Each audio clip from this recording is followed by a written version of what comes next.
Kali ini kita akan membahas risk and return. Topik yang akan kita bahas adalah return, baik itu realized maupun rate of return, kemudian juga expected return, risiko, dan kemudian rata-rata geometrik dan arithmetic, dan terakhir adalah efficient market hypothesis. Pertama adalah return, yaitu realized return dan rate of return. Realized return itu gain atau loss dari suatu investasi. Kalau rate of return itu gain atau lossnya tadi dibagi dengan investasi awal. Cash return atau realized return hitungnya harga akhir kita beli suatu investasi ya, harga jualnya nanti ditambah dividen atau cash distribution yang diterima di tengah jalan dikurangi harga pertamanya waktu kita beli, itu adalah cash return. Sedangkan rate of return ya cash return dibagi harga di awal. Contoh misalkan ada investasi saham seharga $95 pada saat ini, dijual 1 tahun kemudian harganya 115. Tidak ada dividen selama kita memegang saham, maka yang terjadi cash return adalah 115 dikurangi 95, jadi harga jual dikurangi harga awal itu sama dengan 20. Kalau rate of return ya tinggal 20 dibagi 95, 21,05%. Pada slide sebelumnya hanya ada satu angka karena kita asumsikan itu pasti terjadi atau telah terjadi. Seandainya ini belum terjadi atau kejadian di masa akan datang, maka kita harus memasukkan unsur probabilitas, kira-kira berapa kemungkinan ini terjadi atau ada kemungkinan lain, apakah hasilnya dalam berbagai kondisi berapa kemungkinan returnnya. Nah ini kita sebut dengan expected return dengan memasukkan average atau weighted average dari return yang kemungkinan terjadi. Weightnya atau bobotnya adalah ya probabilitas seberapa return itu akan terjadi. Misal ada 3 kondisi di sini. Ada resesi, moderate growth, ada strong growth. Selling price-nya kalau resesi 9, kalau moderate growth 11,2, kalau strong growth 12,2. Beginning price-nya sama karena sudah di awalnya. Probabilitas untuk resesi 20%, moderate growth 30%, strong growth 50%. Total probabilitas itu harus sama dengan 100% ya, kan ini menunjukkan kejadian total payout-nya ya harus 100%. Sehingga expected rate of return ya tinggal dikalikan aja nih resesi berapa returnnya, minus 10%, probabilitasnya 20%. Kemudian moderate growth 12%, probabilitasnya 30%.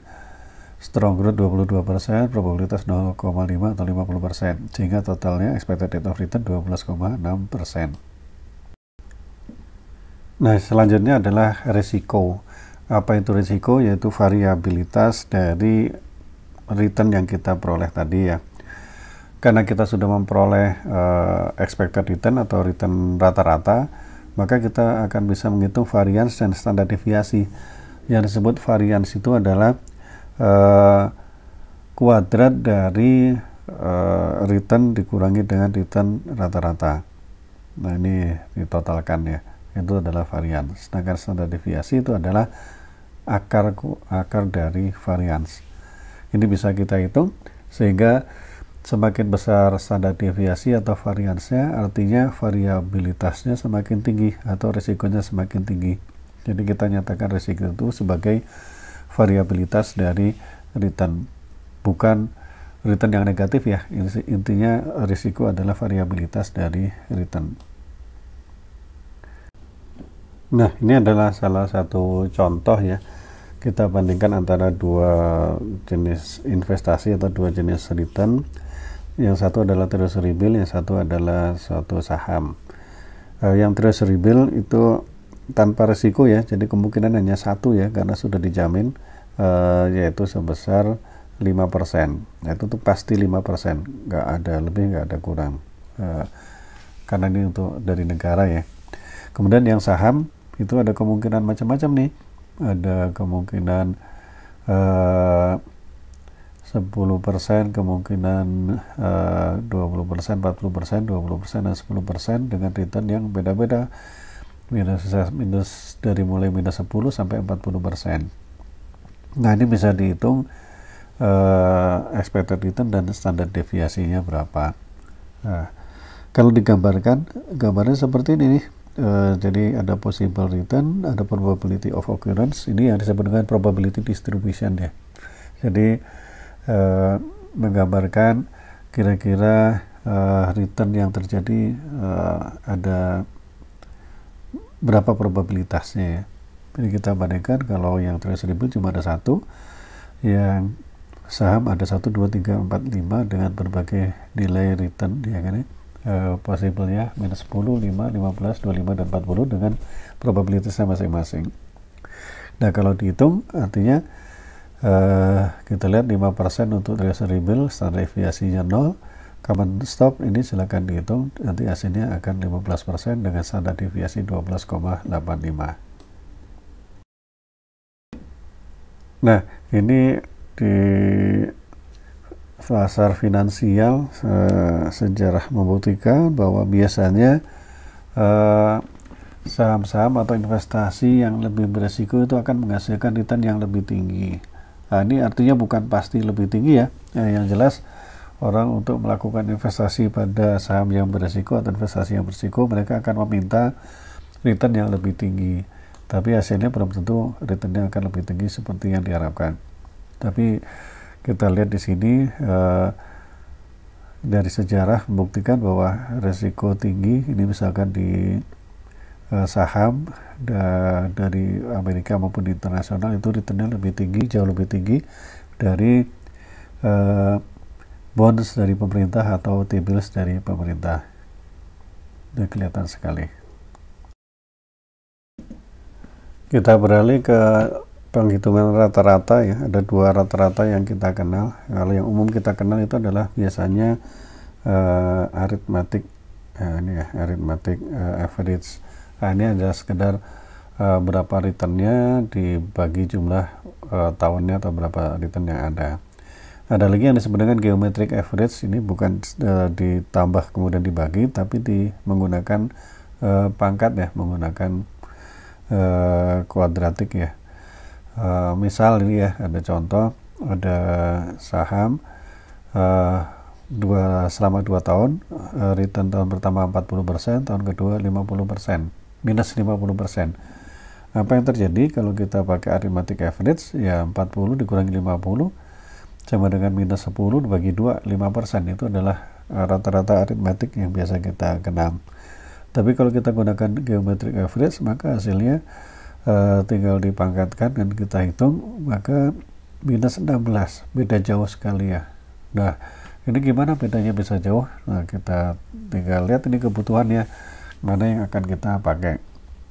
Biasanya kalau geometric average itu kita gunakan untuk mencari pertumbuhan rata-rata.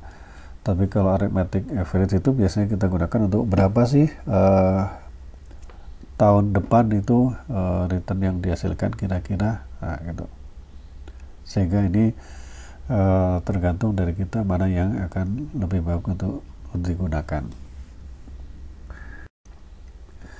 Berikutnya adalah stock price dan efficient market, di mana harga saham itu kita tahu akan dipengaruhi oleh beberapa hal. Biasanya adalah ada berita baik atau berita jelek. Kalau berita baik, harga saham naik, berita jelek, harga saham turun. Atau adanya spekulasi ya, orang berspekulasi untung-untungan untuk dapat untung dari ini. Ketika banyak orang beli, maka harganya akan naik. Atau juga ada investor sentimen ya di sini, atau sentimen, atau ya seperti sekarang ini di masa ada wabah, sentimennya negatif terus bahwa perusahaan tidak akan jalan atau seperti mana, maka harganya akan turun, tidak peduli dengan kondisi perusahaannya, sehingga harga pasar akan sangat ditentukan oleh hal-hal tersebut ya. Nah, ada teori namanya efficient market hypothesis. Ini menyatakan bahwa harga saham itu sudah merefleksikan secara akurat cash flow yang akan terjadi di masa akan datang, dan ini semua didasarkan atas informasi yang tersedia bagi investor. Jadi semua informasi sudah ada bagi investor, sehingga mereka bisa menghitung secara tepat berapa sih kira-kira harga saham yang benar. Nah, jadi bila efisien market ini terjadi, yaitu semua informasi ada di pasar sudah dimasukkan oleh investor ke dalam harga saham, maka return dari investor ini tidak bisa diperkirakan karena semuanya sudah ada di sana. Harga saham itu sudah yang paling bagus sekarang, sehingga naik atau turunnya itu adalah benar-benar sesuatu yang tidak bisa diperkirakan karena yang sudah diperkirakan sudah masuk ke dalam harga pasar saham yang sekarang. Ada 3 macam ya, ada 3 bentuk efficient market hypothesis. Yang pertama adalah weak form, yaitu informasi yang ada itu adalah informasi masa lalu ya, itu yang sudah dimasukkan ke dalam harga saham, itu yang weak form. Kalau yang semi strong itu adalah semua informasi yang tersedia bagi publik, baik masa lalu maupun masa sekarang, itu sudah direfleksikan ke dalam harga saham. Nah, yang strong form ini adalah semua informasi, baik informasi masa lalu, informasi yang sekarang, yang publik maupun yang non publik ya, itu sudah direfleksikan ke dalam harga saham. Nah, tentunya ini yang strong ini agak mungkin terlalu ideal, barangkali pasar juga tidak akan tahu informasi yang non publik, sehingga secara umum kita perkirakan bahwa pasar itu akan ada di dalam bentuk yang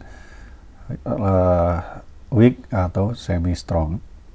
Nah, sehingga ketika ini terjadi dan semua informasi sudah direfleksikan ke dalam harga saham, ketika ada satu informasi atau ada suatu strategi yang membuat seseorang itu bisa mendapatkan keuntungan, maka strategi ini akan digunakan atau dipakai sampai keuntungan itu habis.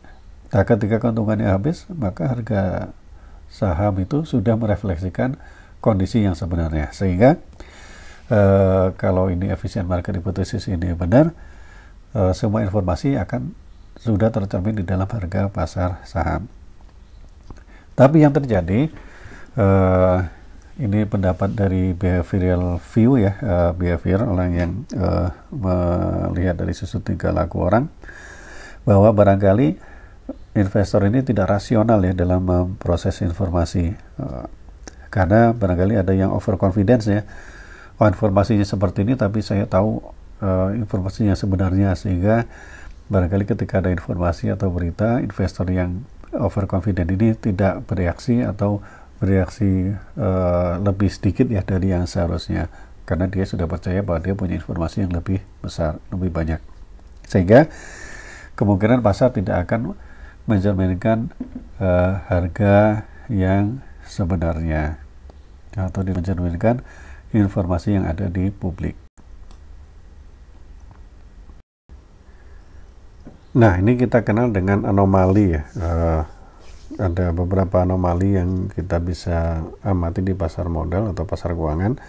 Yang pertama adalah value stock atau stok yang punya tangible asset lebih besar dan menghasilkan earning yang besar. Biasanya harganya lebih mahal atau lebih tinggi daripada growth stock, yaitu stok yang earningnya kecil tapi diharapkan di masa yang akan datang akan tumbuh lebih besar lagi. Nah, ini juga barangkali walaupun orang tahu nanti earning akan tumbuh di masa yang akan datang, tapi tetap saja value stock itu nilainya lebih tinggi. Yang kedua, misalkan adalah stok return yang momentumnya ya, barangkali perusahaan yang sudah mendapatkan return yang bagus di periode yang sebelumnya dan periode sebelumnya lagi yang 6 bulan atau 12 bulan sebelumnya, itu maka nilainya akan meningkat lebih besar lagi daripada perusahaan yang sebelumnya informasinya atau performa di sebelumnya kurang bagus, padahal belum tentu kan ya. Nah, yang ketiga, biasanya ada overreaction ya, overreaction dari berita. Misalkan ada berita bagus, perusahaan sudah menemukan satu temuan baru, nilai sahamnya meningkat, atau ada sales baru atau apa ya, ada sesuatu yang menyebabkan perusahaan meningkat kinerjanya pada saat ini telah diumumkan, tapi harusnya setelah itu diumumkan harganya akan normal lagi karena market harusnya efisien. Tapi setelah pengumuman itu ternyata di beberapa hari kemudian atau beberapa saat kemudian harganya masih tetap naik lagi. Nah, ini karena ada yang disebut dengan post earning announcement drift ya. Nah, jadi kira-kira efek dari berita bagusnya masih terus terjadi. Padahal harusnya kalau efisien market ini sudah nggak terjadi lagi. Nah, demikian ada anomalinya. Nah, jadi kita bisa lihat dari mulai return dan risk itu bahwa ini semua dipertimbangkan oleh pelaku pasar untuk menilai harga saham. Demikian, semoga bermanfaat dan barokah buat kita semua.